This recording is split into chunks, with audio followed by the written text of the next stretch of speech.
All right. Thank you, everybody, for joining us. We'll let you continue to filter in. We've got a few folks on the call here. We'll give a few more minutes, or a couple minutes for folks to get settled in. Thank you, Coach Ferentz, for joining us this evening. We're looking forward to having Iowa face Tennessee in the Cheez-It Citrus Bowl on New Year's Day, 1 p.m. down here in Orlando, Camping World Stadium. It'll be your second trip here in 3 years. We had you a couple years ago against Kentucky, and looking forward to having the Iowa Hawkeyes fans back. Coach, if you could start with an opening statement, that would be great, and then we'll get to a few questions. If you're on the call and you have a question, hit the raise hand button for me, and we'll pull people up from that point and have you ask questions. But we'll turn it over to Coach now. Thanks. Appreciate that. First of all, we're just excited to be playing another game. Really proud of our team. They worked hard all year. Disappointing loss last night, but they've certainly earned the right to play in an outstanding bowl like the Citrus Bowl. So we're first and foremost excited to be playing. Secondly, very excited to be going back to Orlando. A lot of the guys on our team had that experience 2 years ago. For a lot of guys, it's going to be a new experience. And whether they've been there 2 years ago or the new guys this year, the one thing about it is it's a really tremendous bowl game. First-class experience on and off the field. The committee down there does a wonderful job. It's a great city to host a game. Certainly the concept of being integrated into the community of Orlando, I think, is very unique when it goes to bowl games, and something our players really enjoyed. And then on top of it, it's going to be a great challenge on the field. We realized that it was that way 2 years ago. It will be against Tennessee as well. So we're just excited to be playing, and even better that we're playing on the first in the Citrus Bowl. Thank you, Coach. We've got a few questions in the queue. We'll start with one from Scott Docterman. Scott, you should get a notification to turn your mic on, and we'll take your first question. Kirk, how you doing today? Great, Scott. How about you? I'm doing well. I wanted to ask you, this is maybe a odd time for this, but I wanted to ask you about specifically a play last night, and that of Cohen Entringer. I know in the Citrus Bowl 2 years ago, Cooper DeJean had a play similar to that where he raced across the field to tackle a running back or tackle a receiver inside the 5. Well, Cohen's missed the tackle and ran 90 yards down the field to tackle a punt returner. Did you get a chance to see that? What was kind of your impression, maybe if you did get a chance to check it out on video today or something? I've not looked at it yet, but I was just talking to Phil about it about 2 hours ago. So maybe you were tapping into our conversation, but I had the same thought. I saw it on the game or on the field out there. Cohen was one of our gunners, missed the tackle. And I know he feels bad about that, but for him to get out off the ground and chase the returner back down there, whatever it was, inside the 10, 5-yard line. I had the same thought. It really is like a flashback to the play in the Citrus Bowl, where Cooper did such a great job. And I think it tells you a lot about a player. I can cite a play Bob Sanders made in 2003 against Michigan, kind of similar. And it just tells you that the guy plays start to finish. And Cohen's been that way since he's been here. He's a tremendous young guy, a really great prospect, and played well for us this year on special teams. Just really excited about his future, and just, again, a tremendous attitude. We'll take another one. This one from John Steppe. John, you can go when you're ready. Hi, Kirk.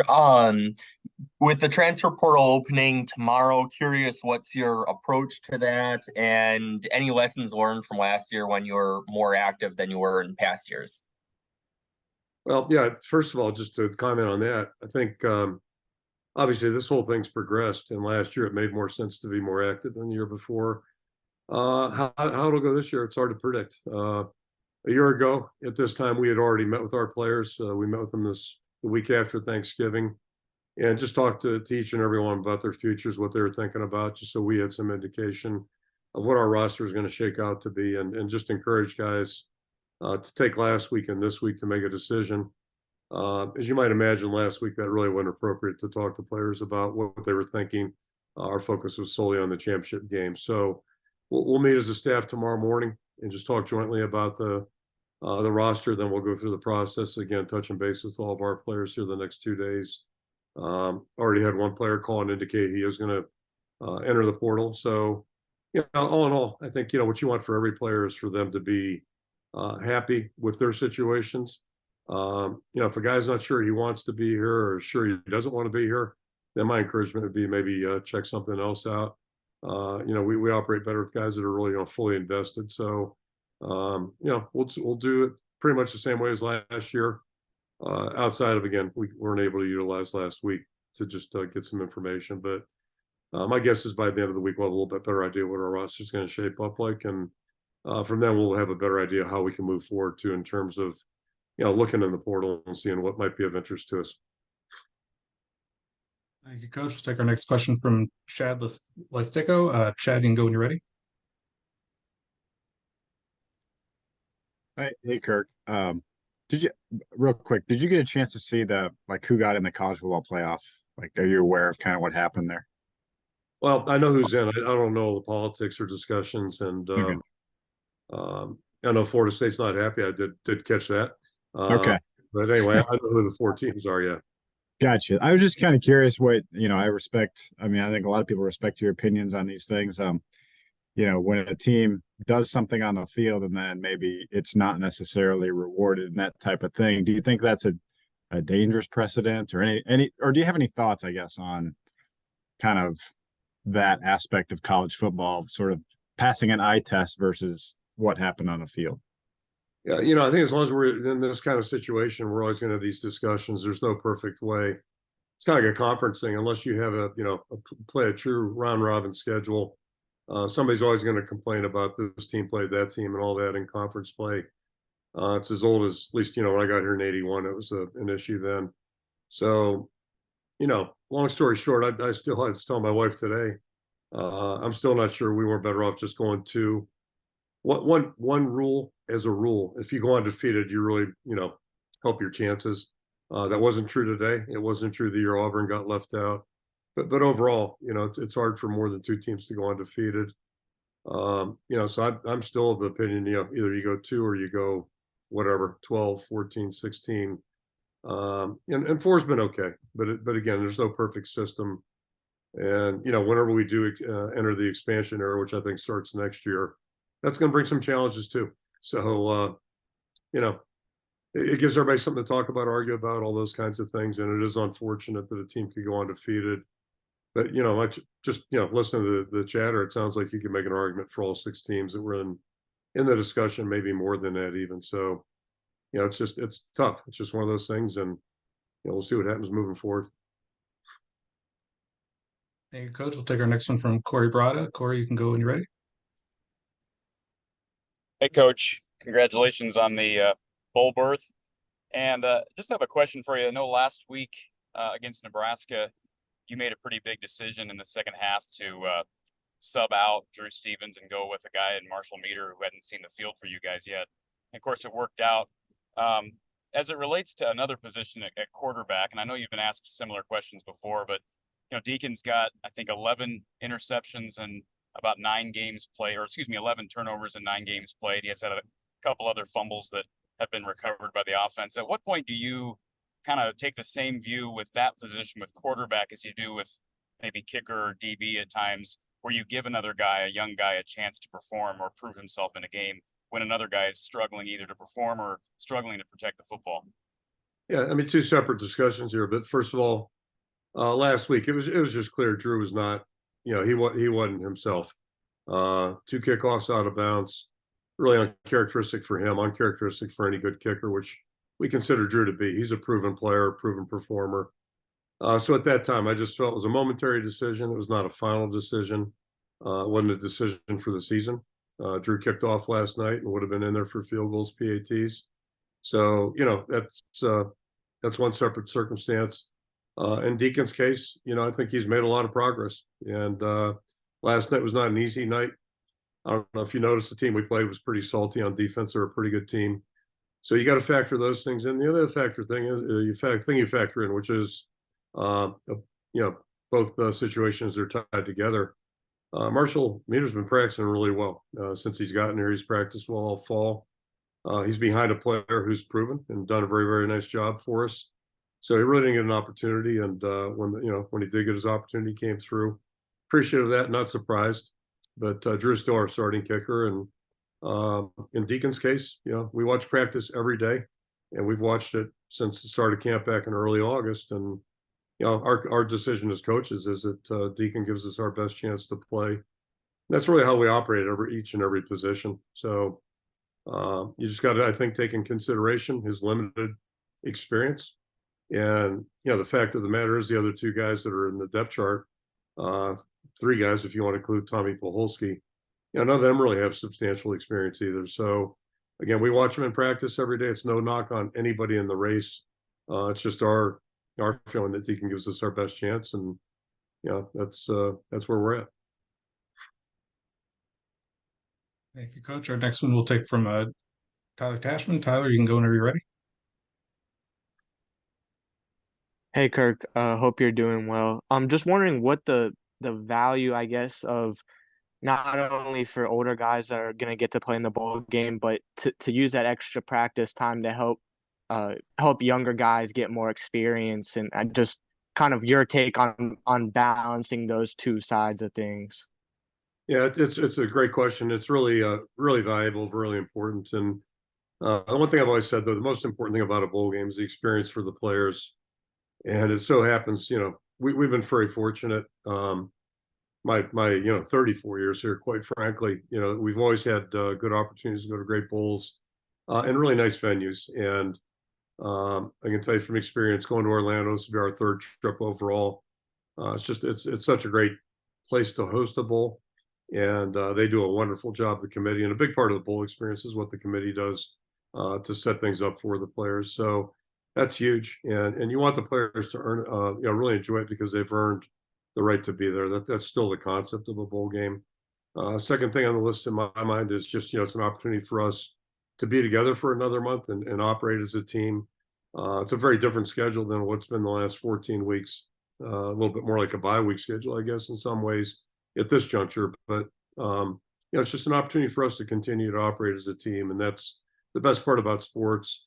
And then to break it down a little further, we kind of are on two tracks right now. The early part of the month, we really work lightly with the older guys. They don't need to have shoulder pads and have contact here for a couple of weeks. Need them to just kind of recharge a little bit and just get back to a refreshed mode, if you will. But we'll get a chance to work the younger guys that haven't been playing on Saturdays and don't have that volume of work built up. And for a program like us, when we lose a guy, and quarterback's a good position. We don't have guys stacked up that were 5-star recruits or have 3 years of game experience. So it's really important for us to be working as much any opportunity we can on football. And that's one nice thing about a bowl game. It gives you a real opportunity to coach those younger guys, maybe guys that run the look teams that we haven't been able to coach, get hands-on with that type of thing during the course of a season. So it's a wonderful opportunity for everybody. And the whole idea for everybody in the program is to try to improve daily. So what a guy like, Jay Higgins will be doing the next couple of weeks versus, Ben Keeter, very different programs, but hopefully beneficial for both. Thank you, Coach. We've got time for a few more. Next one will come from Owen Sebring, followed by Adam Sparks of the Knoxville News Sentinel. Owen, you can go ahead when you're ready. Hey there, Coach. Congrats on the bowl game. I just wanted to ask about the team's mentality right now. The game ended about 16, 17 hours ago, and I know the players afterwards said that they were going to let this one sting a little bit longer than some of the normal games. But does today's news of getting a chance to go to a top-tier bowl game like the Citrus Bowl, getting a trip to Orlando, does that help at least help the team move on a little bit, help move forward, and maybe build some more excitement about the future rather than dwelling on what happened yesterday? Yeah, it's a great point because every loss stings. And if you're a competitor, that's just the way it works. There's no substitute for winning. There's no substitute for losing. Two different extremes, and one's a lot better than the other. But typically, if you lose a game, you don't get good news on Sunday. And in this case, to your point, we got wonderful news today. So I think I don't want to speak for everybody, but I think I can speak for everybody. Everybody should just be really excited about this. Again, you're going to Orlando. Great bowl committee that does a great job, great community, and you get to play a top tier opponent. So it's a great challenge on that hand, great experience for our players, and we gave the guys a couple of days off. We'll meet here in a couple of mornings, and it'll be the first time we'll be together. But I'm sure everybody will be really happy about that. And we'll move our sights forward. We'll move on to the next one, next challenge, and try to be smart about the month. But yeah, great point. Thank you, Coach. We'll take one from Adam Sparks from Knoxville. Adam, go ahead when you're ready. Yeah, Coach. I'm sure you haven't looked at Tennessee very much, but they run that offense, really wide splits that Josh Heupel likes to run. How familiar will your guys be with that type of offense, and what kind of challenges do you think that would present? Yeah, we certainly haven't seen him this year, and but I know the work that Josh has done, both obviously at Tennessee and then Central before that, just outstanding. So, you know, we have coincidentally we saw Tennessee the last 2 years against Kentucky. We played Kentucky 2 straight years, so we do have some familiarity, but certainly weren't looking at them from a game planning standpoint. Nice thing about playing on January 1st as well, plenty of time to look at them. But I'll go back to my first experience playing Tennessee. It was 1982 in the Peach Bowl. And one guy I remember, they had Reggie White, had Mike Kofor, I believe his name is Mike, outside linebacker, 2 pretty good players on defense. I think Cole Kett was their punter. Oh my gosh, the sprinter was the receiver. Gosh, Willie Galt. Willie Galt. Okay, I'm sorry. That's all embarrassing. I couldn't pull that name up, but some pretty good players. We had a great game with them, and you follow them through the years. Just really good program. So it's going to be a big challenge for us. We know that. Thank you. Thank you. We got time for 2 more. We'll take one from Scott again. Scott, you can go when you're ready.